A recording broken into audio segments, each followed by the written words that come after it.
Hey guys, it's me, Jody Hand, Mrs. Hand Painted, and in today's video I'm doing something a little bit different. It's not a painting tutorial. This is actually a tutorial on how I make my watercolor stickers from my watercolor art. So here I'm going to be making this little bunny sticker today, and I'm going to show you how I do these and make laminated stickers that are nice and durable and thick, and they're weatherproof. You can stick them on water bottles, stuff like that. So it's something that I have kind of pieced together from a lot of different tutorials that I've watched and learned. Some of the information I am going to kind of skip over on how I create my PNG files. But I will show you how we can add the border around your already created transparent PNG files to make a nice cut file for Cricut to transfer into your Cricut software and upload those files. So I'll show you how I create the border around them in Adobe Illustrator. Of course, you can also use free programs like Inkscape if you don't have Illustrator. I'm just not quite sure if the name of the tools is exactly the same, but hopefully you're able to find that if you're familiar with the program. The other things that I am not going to go over is how I digitize my artwork. That is a completely different process and a whole other video that will be quite lengthy. And if I have some time, I will eventually make a video on how I digitize my artwork for making prints and stickers and things like that. But for now, hopefully what you'll need is your own PNG file or a JPEG or something that has a transparent background so that you can create that border around it in Illustrator or Inkscape, and then we'll transfer that file into the Cricut software and we'll do a print and cut and laminate our stickers and cut them, and hopefully you have just as much success as I have with these, because they're super fun to make. And thanks for joining me for this video. And if you're new to my channel, I do have lots of videos on how I create watercolor art. That's mainly my focus of my channel. So I will maybe do some more Cricut tutorials down the road, but for now, this is just one that was kind of requested on my Instagram that I do, and it's kind of fun just to see behind the scenes of how I create my watercolor stickers. So thanks for joining me, and have a great day. All right. Okay guys, I'll just go ahead and I'll go over some of my materials that I'm using here. This is a pack of glossy weatherproof vinyl sticker paper, and it's the Nito brand here. It came inside there. You can buy this on Amazon, but you can also directly buy it from the Nito, and they'll give you a coupon code here. There's actually one that came with it if you want to use it. I think you can. It says get 20% off and free shipping on your first order and use coupon code LARGER if you buy from the Nito Label store. I really like this sticker paper. It's nice and durable, and I do add the laminate over the top, and I'm using the Amazon Basics laminator and the Amazon Basics brand of laminating sheets, and it's fairly inexpensive, and you don't need a really expensive laminator. I just bought this as a budget one just to use just for these little projects like this, and I use it for kids stuff too. So it's a nice little laminator to have around the house for lots of different things. So I'll link that in the description for my materials. The other things that I'm using that I really like is this. It's like instead of using your mouse, you can use one of these little tablet things that then it will move the arrow around on your screen for you. I just really like this for using in Adobe Illustrator. And it's a little bit easier to make your plot points on your screen as opposed to using your mouse. So I just really like using that as an alternative to my mouse when I'm using an Adobe Illustrator, but that's definitely not a requirement. You can just use your mouse to make your plot points. It's just something that makes it a little easier for me when I am doing some editing in Photoshop and Illustrator. Then I'm using my Cricut Maker. I have some generic Cricut mats that I've used. I'll link those as well. I did previously use my Explore Air machine, but I just got this Maker for Christmas, so it's something new for me and a little more powerful of a machine. But you can definitely use your Explore machines, or I haven't tried the Cricut Joy machine yet, but it's probably possible with that. You just won't, I don't think that does print and cut, does it? So you'll have to use the Explore machines or the Maker for this to make these stickers. I think that is all the other materials that I really used for the Cricut laminated stickers that I did. So If there's any other supplies that you're curious that I use, please just leave me a comment and I will give you links or share what materials I use. I am happy to share all of that information with you. If you're having some trouble with your settings, I do kind of give you some tips while I'm doing that of what I've tried to work for me, but it was a lot of trial and error, and you may need to do a little bit of that yourself. But this is what I found worked for me, and I can get some nice cuts with that. So hopefully you can find some of these materials to use and try out making your own stickers. All right, guys, I'm going to show you how we can create our cut file for our digital images that we're going to import into Cricut. And I want to add a border around my sticker or my image so that I can create my sticker. So I'm going to open my image that I have saved. I have a transparent background PNG, which, where did I save it? There it is, Easter Bunny flower crown. And instead of putting it right onto my artboard, I like to just move it over to the side so that I have that dark background behind it. Or if you wanted to make a black rectangle or something, I'm just going to size that down a little bit. And I am using the curvature tool to do this, to make my paths around it in the background, to make my my border. So there is the curvature tool here, and there is a keyboard. Oops. There's the keyboard shortcut for it. It is Shift plus the wavy hyphen. I'm not sure what the name of that actual key is, but there if you wanted to do a keyboard shortcut to it. And to make my paths behind there, I want to have my stroke is going to be none. I don't want a line around it. I want my fill color to be white. And I'm going to select draw behind so that I get my background behind it. And then I'm going to go ahead and start just clicking to add my paths around. And give yourself a nice healthy border around this. You don't want to get too close to it because then you may end up with some offcuts. I mean, this is very large on my screen, but when you make a smaller sticker, say like a 2-inch sticker, that is actually going to end up being a really narrow border around this. And that's just, this is basically our cut line is what we're creating. We're going to have our print and cut image that's inside, and then this is going to be the cut border because I don't want it to cut around the outside of my image. I don't want it to be cutting right along here. I want a nice little border around this so that I can get some nice little die cut stickers. All right, so you can go then and adjust any of these paths to kind of straighten some of them out a little bit.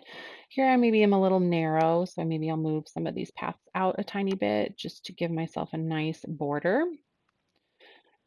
Maybe here up at the top, so you can see I got a little bit too close here maybe.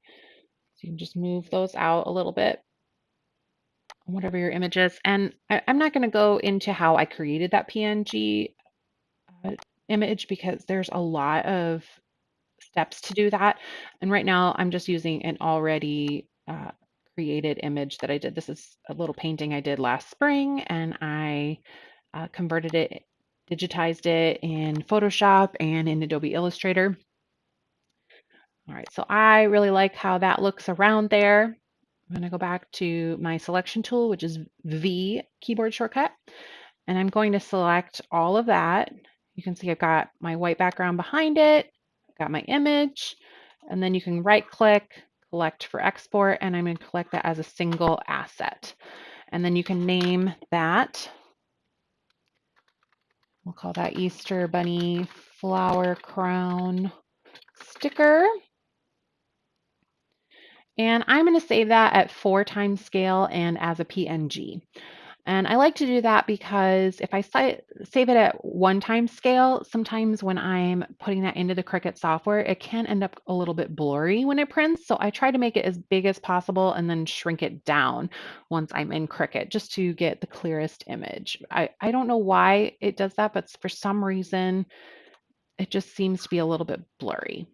All right, so I'm just going to go ahead. I'll save that. I had to replace that because I made one before that I forgot to make. It's very important to make sure you get that no stroke. Otherwise, you'll end up with a line around the outside edge of that, and you don't want that to show up on your print and cut. Okay, so then I can go into my Cricut software and I'll upload my image. I got my sticker image here, and I'm going to click complex. And then just make sure that all of your border outside is transparent. And then you can see there's our image. Continue. And then I'm going to save that as a print and cut image.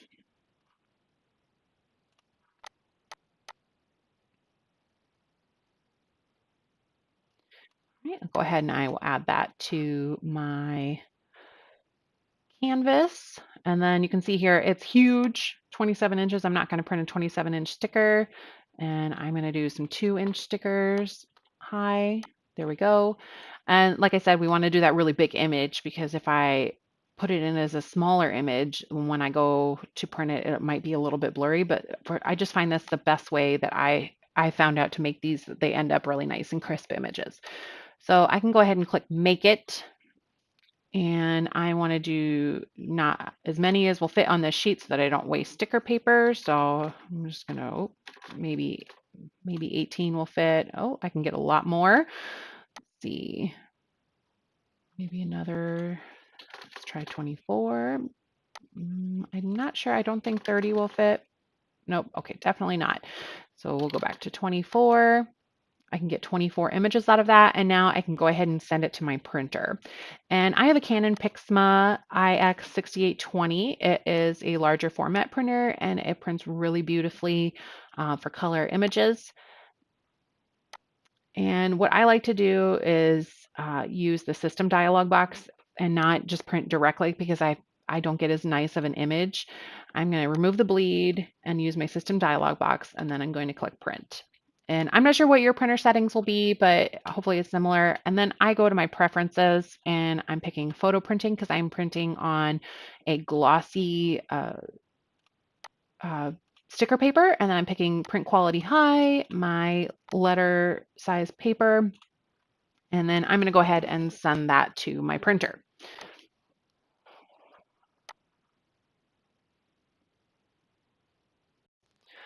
All right, so after I've sent that to my printer, that's going, and I'm going to select my materials. And I like to use poster board.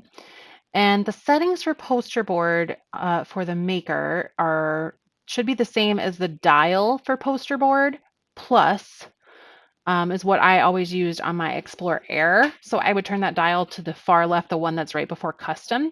But for my maker, I'm picking poster board. And I guess here we can see if you want to see what the settings were for poster board. It's 300 for the pressure and it cuts 2 times using the fine point blade.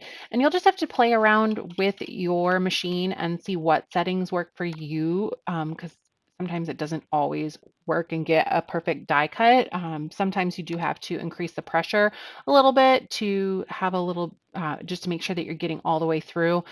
You might even want to try your deep cut blade as well to get through the laminate depending on the thickness of your laminate sheets. I'm not, because there are some different thicknesses you can buy, like 3 mil and 5 mil, and I believe there's others. So just depending on what materials you're using, you may want to just do some test cuts to see what takes or what settings take. But this is what I found works well for me as I do the poster board. And depending on the shape of the cut, sometimes it doesn't go all the way through. Some of the more simple cuts, it seems like it goes all the way through without adding extra pressure, but maybe I might need to add more depending on the shape of the cut. And sometimes it doesn't work, sometimes it does. I know that's not very helpful, but generally I find that this setting works well. And on the Explore Air, I was always using the Poster Board Plus setting and my deep cut blade, which sometimes did cut all the way through to my mat. So maybe I didn't need to do that as much, but just to make sure that I always got a clean all the way through cut, I always use that setting with the deep cut blade. But I'm going to go ahead with my maker now because this is a brand new blade in here. It's a brand new machine for me. And so maybe I needed the deep cut blade because my other blade was getting dull. I'm not sure. But now this seems to work okay. I'm going to go ahead and move over to my machine and I'll load my material and we'll watch that cut. All right, so I've got that all set up and my settings. I'm using foil poster board. I'm going to go ahead and load my mat. And I had mentioned if you have trouble with it reading your registration marks, you can hold a piece of cardstock under the, or put it there. So if you have trouble, so this is just something you're gonna have to do some trial and error with. I found it doesn't seem to be an issue. I have noticed the maker is quite a bit louder than my other machine was. But here it's reading the registration marks. So if you need to, you can hold a piece of cardstock underneath there so that it's not reflecting off of the glossy material if you're finding you're having issues with it reading your registration marks.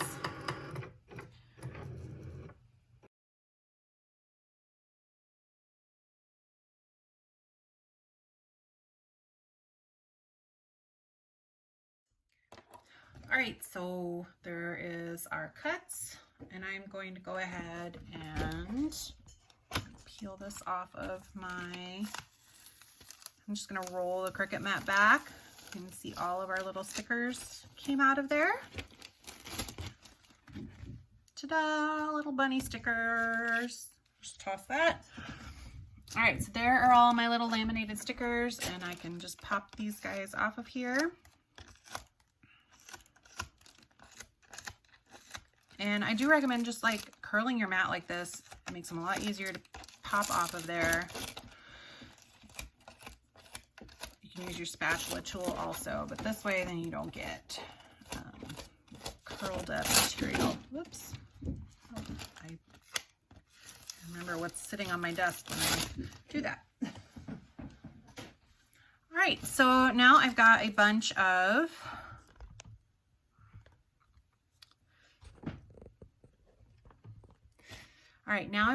of little bunny stickers that I can add into my shop.